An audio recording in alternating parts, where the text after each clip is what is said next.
무극담노 종신기 천마편 제20화 만리 고독행 염상 천하대전의 서막 3.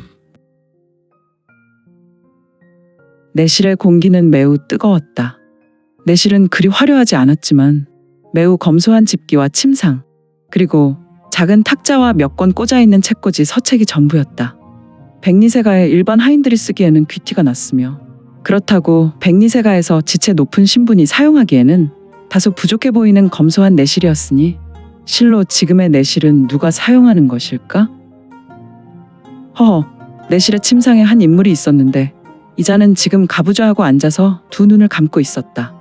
그는 입을 굳게 닫고 두 눈을 감았으며 본인의 쌍수는 무릎에 가지런히 내려 올려놓고 참수를 하는 것인지. 그런데 이자의 코에서는 하얀색 연기와도 같은 성기가 신비롭게 흐르고 있었다.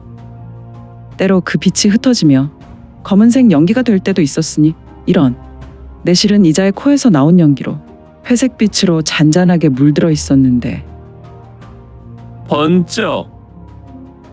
가부좌를 한 이는 눈을 번쩍 떴고 그의 두 눈에서 붉은색 적광이 번쩍거렸다. 허허, 그의 두 눈은 지저 옥부사자의 두 눈과도 같았으니, 그리고 그의 신형에서 지독한 마귀가 스멀스멀 피어나고 있었다. 또한 내실에 자욱했던 회색빛 연기는 이자의 코로 급속하게 빨려 들어갔다. 잠시 후 내실은 맑게 갠 하늘과도 같이 뚜렷한 공간이 되었다. 뽀드득! 여전히 두 눈에서 붉은색 적광이 번쩍였으며 그의 입에서 심하게 이를 까는 소리가 났고, 후후후후후후후. 여 상장군을 모셨던 단먹무라. 그가 이곳에 왔어. 뭐야? 나는 아직도 제 주둔지 대장 군막에서 피눈물을 흐리며 죽어간 광룡 장군의 두 눈은 잊지 못하는구나. 내가 깨어났을 때 비록 지하 동굴이었지만 나는 그곳 주둔지에서 광룡 장군의 말을 명확하게 들었구나. 나도 속도 너도 속았구나. 광룡 장군은 분명히 대장군에게 속았다고 하였지. 그는 분명히 속았을 것이다. 그런데 너는 최측근되어 상 대장군을 모셨으니 너는 사달의 진상을 명확히 알고 있을 것이다. 뽀드득! 아, 지금 침상에서 가부좌를 하였던 인물은 바로 류지혁이었다. 그는 이제 침상에서 걸어 나와서 내실의 작은 탁자에 앉았다. 탁자에는 무공서적인지 펼쳐져 있었는데, 나는 너를 이곳 백리세가에서 보고 많이 놀랐구나. 아마도 쟤는 호원평야에서 물러났을 것이며 너 또한 개성으로 돌아갔을 것이지. 나는 이곳 백리세가로 올 동안 쟤와 연애 전쟁이 멈췄다는 것을 알게 되었거든. 그런데 이렇게 먼 곳까지 왔다는 것은 너도 이곳 백리세가의 용봉지회에서 무언가 얻으려고 왔겠지. 나는 용봉지회가 아직 6일이나 남았다는 것을 잘 알고 있구나. 나는 내 녀석에게 과거의 일을 물으려 한다. 바로 호원평야에서 무슨 일이 있었는지 말이다. 후후후후후후후. 내일부터 염산으로 이동해야 하는데 어떻게 한다. 벌떡! 류지혁은 자리를 박차고 탁자에서 벌떡 일어났다. 그리고 그는 탁자에서 나와서 내실의 작은 공간을 천천히 걸어 다녔다. 어떻게 할까? 백리세가에서 염산은 성인 걸음으로 무려 하루길이니. 비꺼! 비꺼! 지금 류지혁이 걷고 있었던 건물은 목조 건물이라 그런가. 그가 조심조심 걸었지만 바닥에서 삐걱거리는 세미한 소리가 났다. 그는 단먹물을 요리하려는 깊은 상념에 사로잡혀 생각하고 있었으니, 녀석은 나를 두들겼지만 사실 내 녀석은 나에게 너의 내력 중 일화를 빼앗겼다. 그런 줄도 모르고 경력을 일으켜 나를 짓밟다니. 무극담로 무극지연에서 나는 놀라운 무공을 얻었지. 홍산의 유물을 말이다. 천극마종신법. 흡기는 천하 공부를 담고 있더라도, 그리고 공부가 철저한 호신 공부라 하더라도 나는 그의 길을 당겨 내 것으로 만들 수 있구나. 물론 만타무극봉의 만타를 이루려는 방법으로도 사용할 수 있지만 말이다. 그러니 당연히 상대에게 연신 쥐어 터져야 나는 절정의 무국지체를 이룰 수 있다. 후후후후후후. 그래서 맞아준 것이다. 단먹무야. 아, 결국 류지혁은 자신의 공을 온전히 이루기 위해 처맞는 것인가. 마치 검붉은 쇠가 대장간의 풀무불에서 나와 야장에게 연신 두드려지는 것처럼 말이다. 그런데 어찌 놀라운 무공인가. 상대의 내공력을 빼앗을 수 있는 무공이라니. 과거 고대로부터 다른 이의 공력을 빼앗기 위해 흡혈을 한다든지 상대의 심장을 먹는다든지 하는 기사가 종종 고대의 문헌에 기록된 것들이 있었다. 하지만 지금 류지역의 입에서 다른 이에게 처맞고 상대의 진기를 빼앗아 온다는 신개념 무공은 경천동지의 일이 아니겠는가. 그리고 이 신개념의 무공이 어디서 온 것인지. 무국담노라니 그렇다면 이 신비 지처의 근원이 홍산. 아무튼 지금 류지역은 단목무에게 많은 것을 얻으려 했는데 일단 그의 내공력을 가져오려 했으며 알 수만 있다면 호원평야, 광룡 장군의 억울한 죽음에 관해서도 알려 하는 것 같았다. 하는 수 없다. 팔보관섬의 선보는 단순하게 빠른 보법은 아닌 것 같았다. 내가 무국지연에서 얻은 비섬은 이 비섬을 통하여 마왕비섬이란 신법을 만들어냈는데 원리로 본다면 선보와 비섬의 묘리를 섞어 새로운 마왕비섬을 만들었으니 이를 시험해 봐야겠다. 원리만으로 능히 염산과 백리세가를 반시즌 정도면 날아오지 않을까? 그렇다면 내가 염산에 가 있더라도 오후에 출발하면 저녁이 되기 전 이곳에 와서 단목물을 신문할 수 있을 것이다. 후후후후. 그래, 녀석을 절대로 온전한 몸으로 연애 개성으로 돌아가지 못하게 하겠다. 후후후후후후. 허허, 어찌 류지역의 몸에서 지독한 마귀가 풍겨나온단 말인가. 그는 정말 절대 마인이 되었단 말인가. 그리고 그의 두 눈을 보라. 그의 눈은 붉은 적광으로 물들었고 이는 마치 지저 아수라의 눈빛과도 같았으며 아직도 백리세가의 용봉지회, 용봉지연의 뜨거운 열기는 식을 줄 몰랐다. 때는 이미 해시가 지나 자시로 접어들고 있었다. 이들의 만남이 매년 이뤄지는 것이 아니라 3년마다 다가오는 용봉지회이기 때문에 첫날 백리세가의 석등과 연등은 불야성을 만들고 있었다. 호호호호호. 정말이에요? 단목무 공자께서 연애 상대장군을 모셨던 인물이란 말인가요? 상하 소전은 저를 믿지 못한단 말인가요? 그렇다면 단목무 공자께서 가진 검이 연애 장군부에서 쓴다는 청무검이 맞나요? 물론이지요. 연해 연산에서만 나온다는 청강석을 엄선하여 대장간에서 100일 연단한 청강검입니다. 일체 다른 성분의 철강석을 쓰지 않습니다. 순수한 연애 작품이지요. 스크렁. 단목무는 자신의 검을 자랑하기 위해 꺼내들었다. 정말 잘 연단된 비수와도 같은 검이었다. 보름달 달빛에 비친 검신은 빼어난 검으로 달빛에 타고 흐르며 푸른색 기광을 주변에 뿌려댔다. 검은 무엇이든 잘라낼 수 있는 얘기가 흘렀고 동방부여산 화강석 석등조차 한 번에 잘라낼 수 있는 검으로 여겨졌다. 이봐, 단목 아우. 이제 검을 집어넣게. 이렇게 5대 색가의 후손들과 소저들에게 검을 자랑하는 것이 보기가 민망하네. 허허허허허허허. 옆에 있었던 모용정이 말했고 네, 형님. 알겠습니다. 스르르? 척! 모용정의 말에 단목무는 자신의 검집에 검을 꽂아 넣은 후 자리에 다시 앉았다. 어머, 무 공자께선 정말 연애 대장군과 자손답게 매우 늠름하시며 또한 가지고 다니시는 검도 공자님 모습처럼 매우 멋지군요. 고맙소이다. 남궁소죠. 남궁상하는 5대 세가 중 안희성 호족인 대남궁가의 금지호겹이었다. 지금 이곳 용봉지연의 5대 세가의 젊은 자손들이 시간을 보내고 있었으며 그들은 연애를 즐기고 있었다. 지금 자리에 앉은 인물들은 5대 세가를 중심으로 모용정과 단목무가 본인 무기와 본인의 경험을 5대 세가의 자손에게 자랑하고 있는 자리였다.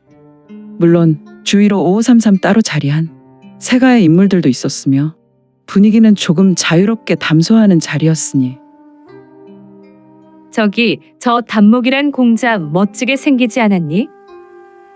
호호호호. 혜 언니는 저쪽 저 자리에 관심이 있나 봐요. 나와 대화하며 저쪽 사람들의 모습을 흘긋흘긋 보니 말해요. 그리고 난 저 단목이란 공자의 생김새에는 전혀 관심이 없어요. 얘는 청춘 남녀가 서로에게 관심 두는 것이 뭐가 잘못되었다고 그런 핀잔을 주니 아, 혜 언니, 오해하지 마세요. 저는 청춘 관계를 말하는 것이 아니라 언니가 누구에게 관심 두는 것에 말하는 거예요. 그래 가연이 잘났구나. 역시 내 녀석은 남자를 돌로 보니 말이야. 그런데 말이야. 가연아, 내가 남자에게 일만이라도 관심을 두면 세상의 모든 남자는 내 무릎 앞에 꿀릴 수 있지 않으냐? 아니에요. 언니, 나는 그런 것 관심이 없어요. 세상에 멋진 남자가 내 앞에 무릎을 꿇든지 밥을 먹든지 놀러 간다든지 관심이 없다고요. 그래, 그래서 말인데 너 혹시 아까 그 괴 공자란 사람에게 마음이 있는 것이 아니냐? 예? 그 봐라. 내 녀석은 남자 이야기를 할 때 잔잔한 호수와 같더니 괴 공자 이야기만 하면 내 녀석의 반응이 과하지 않으냐? 에이, 아니에요. 절대 아니에요. 호호호호. 내 녀석의 말을 들으니 절대 그런 것 같아. 가연아, 나는 내가 왜 그런 흉측한 얼굴을 가진 자에게 관심이 있는지 모르겠지만 나의 촉은 언제나 틀리지 않았거든. 넌 확실히 그에게 관심이 있어. 그런가?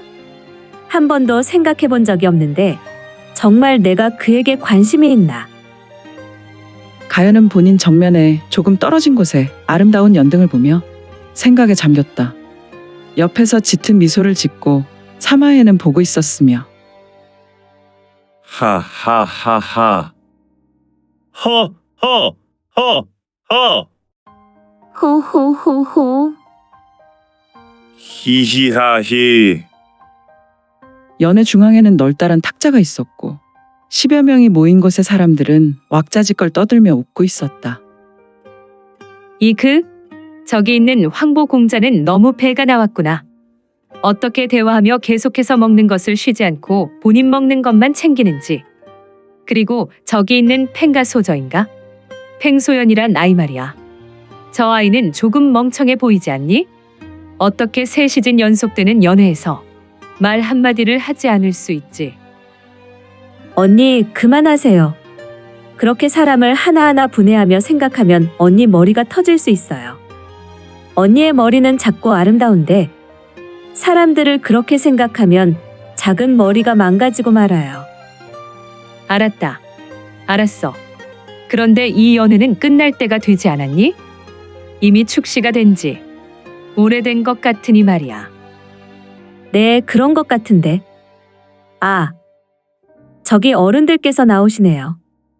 이제 젊은 우리의 연애는 이것으로 마무리할 것 같아요.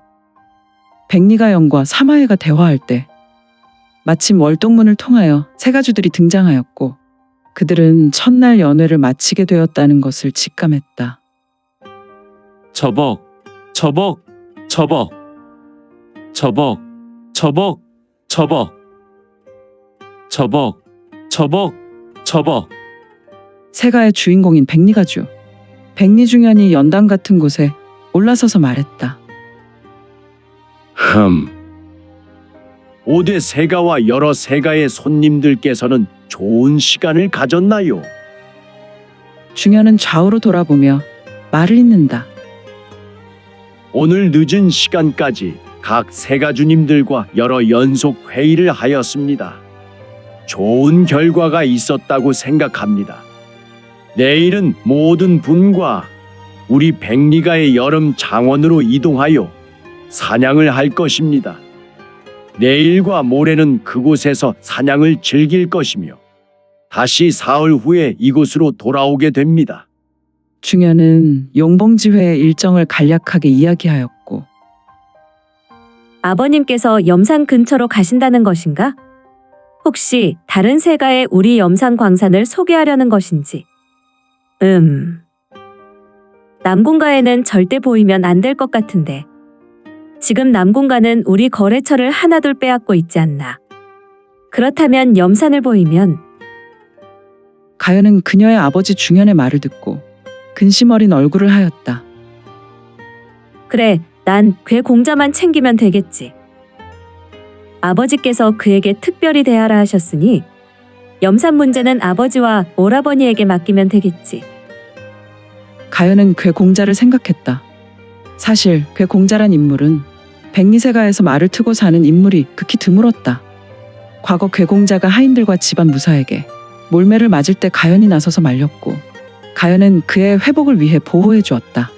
물론 중요한 본인의 딸이 괴인에게 친절을 베푸는 것을 탐탁지 않았지만 그의 희한한 능력을 보며 괴공자에게 관심이 생겼고 괴공자의 신기에 탐복하고 가문의 수건 사업인 염산 개발을 시험해봤다. 물론 류지혁은 본인의 무도를 닦기 위해 백리세가에 도달했고 무가에 있으면 본인의 연공에 큰 도움이 있을 것 같아 몸을 자연스럽게 의탁하게 되었고 그는 본인의 무공, 천극마종신법이 대자연의 법칙에 매우 밀접한 관계가 있다는 것을 알게 되었으며 특히 천극지체를 이루기 위해 대자연의 순리로 호흡하는 것이 매우 중요하다는 것을 몸으로 체험하게 되었다. 이에 중요한 것은 그가 소금의 염분에 매우 민감했다는 것이다. 특히 지하 수백 장 밑에 있는 염분을 기막히게 알아차릴 수 있었으며 더욱이 연맥에 대해 눈을 감고도 천길 땅속 아래 있는 것도 찾을 수 있는 신기가 있었으니 허허 어찌 일반인이라면 그의 신기에 놀라지 않을 수 있겠는가. 사실 그가 연맥만 찾을 수 있겠는가. 대자연과 호흡하는 신령한 무공과 신법이라면 상천하지에서 놀라지 않을 무인이 어디 있겠는가. 아무튼 첫날 밤늦도록 회의를 한 가주들은 사실 피곤이 극심했다. 사람들은 이권이 있는 사업에 대한 부분, 각 나라 간 이해관계가 첨예하게 대립했고 그 결론을 내지 못했다. 사실 백리세가에서 용봉지회를 연 이유가 있었으니 각국은 소금에 대한 부분, 많은 것을 확보하고자 하였다. 물론 긴 바다를 끼고 있었던 초는 소금에 대한 이권과 권력이 대단했다. 초 왕실은 이 소금에 대한 부분을 걱정할 이유도 걱정할 필요도 없었다. 하지만 다른 나라 관계 속에서 소금에 관한 부분을 적절하게 분배할 필요도 있었다. 우국이라도 전쟁하는 적국이라도 소금에 관해서 임의로 대충 처리하면 이 또한 다른 분쟁 거리가 되기 때문에 초 왕실은 이를 민감하게 다뤘다. 그래서 지방 호족이 필요했고 이에 두 가문 즉 백리가와 남군가가 이를 전적으로 대신해 처리하였다. 물론 초 왕실은 이를 빌미로 두 가문을 철저하게 관리할 수 있는 또 다른 방법이기도 했다. 만약 두 가문 중에 이적행위를 하거나 각종 비리로 염전 소금을 다루면 10족을 벌하면 되는 것이기에.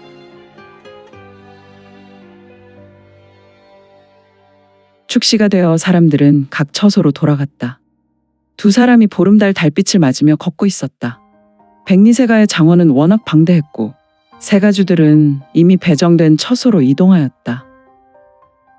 모용가는 백리가 북쪽에 있는 금룡전이라는 정각에 배치되었는데 그 중에 단목모 공자를 위시한 하인들은 금룡전 곁에 있는 미담소축이라는 곳에 배정되었으며 정형님, 이쯤에서 헤어져야 할 것 같습니다.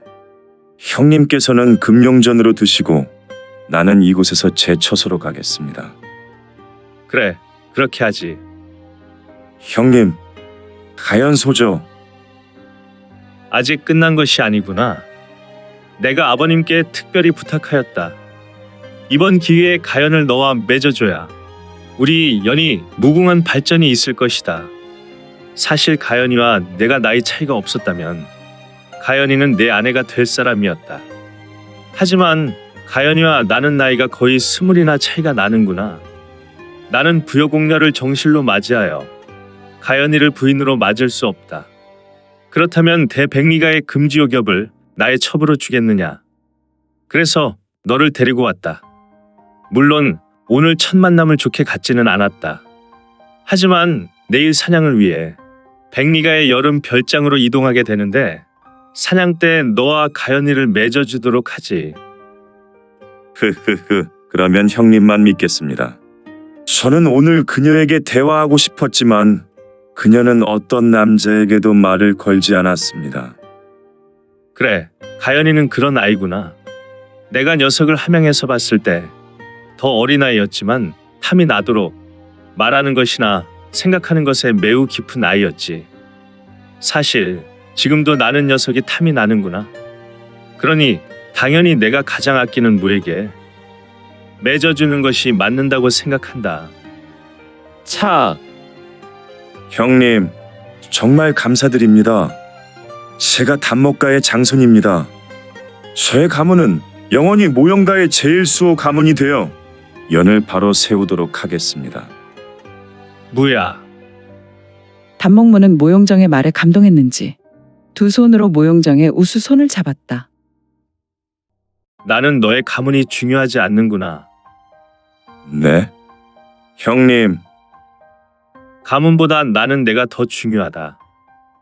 아, 정형님, 나는 오직 정형님을 친형님과 같이 여기며 형님의 말씀에 순복할 것입니다.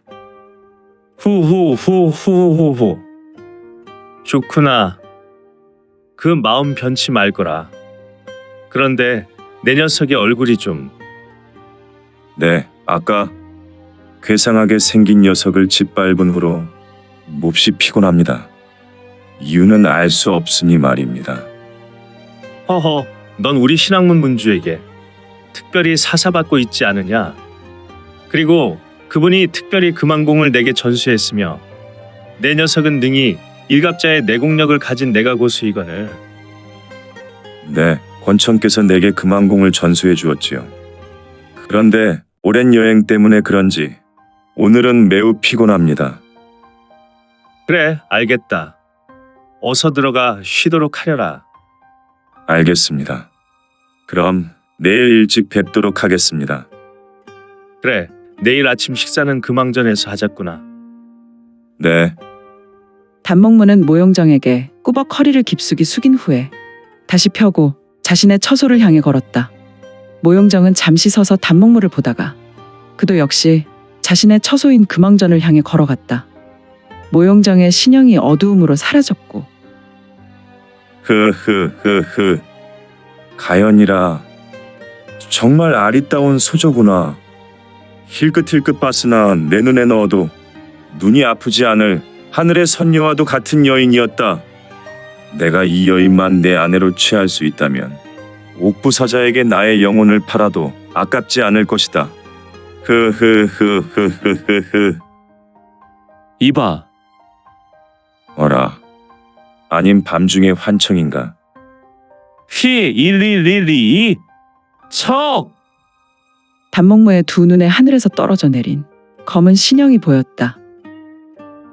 웬 놈이냐? 단목무는 갑자기 나타난 검은색 인형으로 머리카락이 쭈뼛하고 일어섰다. 물론 그는 매우 강력한 무공을 소유한 무인이었지만 이 낯선 자로 단목무는 순간 공포심이 몰려왔다.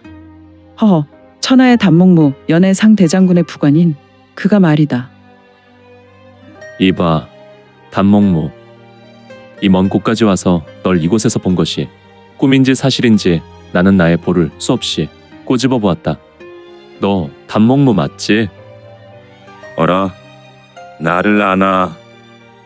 낯선 자가 자신의 이름을 불렀기로 그는 공포심에서 벗어나 긴장이 조금 풀어졌고 흙의 인형을 위해서 아래까지 천천히 훑으며 노려보았으니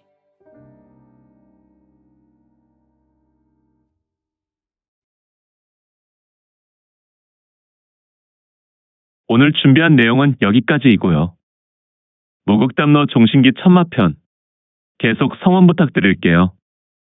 또한 구독, 좋아요는 본 작가의 지필에 큰 힘이 됩니다. 그럼 오늘도 최고로 멋진 하루 되세요.